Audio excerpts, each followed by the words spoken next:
শেহজাদের কি আগের সকল স্মৃতি মনে পড়ে যাবে? দুনিয়া টাকার গোলাম নাটকের ১৪তম পর্ব কবে প্রচারিত হবে?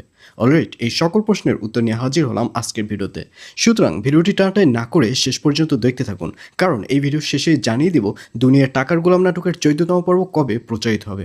আর এই পর্বটি আরও বেশি ইন্টারেস্টিং হতে চলছে, কারণ ফাইনালি শেহজাদকে দেখা যাবে।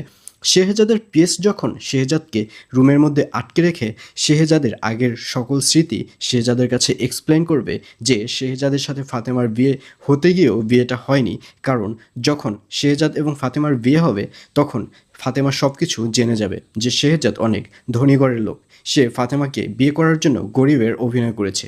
এটি শোনার পর শেহজাদকে আর বিয়ে করবে না ফাতেমা, এবং এক পর্যায়ে শেহজাদ যখন ওখানে দাঁড়িয়ে থাকবে তখন পেছন থেকে কেউ একজন শেহজাদকে গুলি করবে, যার কারণে শেহজাদ ওখানেই সেন্সলেস হয়ে পড়ে যাবে, এবং পরবর্তীতে যখন চিকিৎসা করা হবে তখন আগের সকল স্মৃতি শেহজাদ হারিয়ে ফেলবে।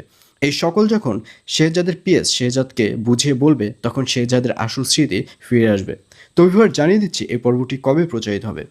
দুনিয়ার টাকার গোলাম নাটকের ১৪তম পর্ব প্রচারিত হবে আগামী ৯ তারিখ, অর্থাৎ ৯ জুলাই বৃহস্পতিবার দুপুর ১২টার সময় শুধুমাত্র প্রাঙ্কিং ইউটিউব চ্যানেলে। তো ভিউয়ার্স, কারা কারা নাটকটি দেখার জন্য ওয়েট করছেন অবশ্যই কমেন্টে লিখে পাঠান।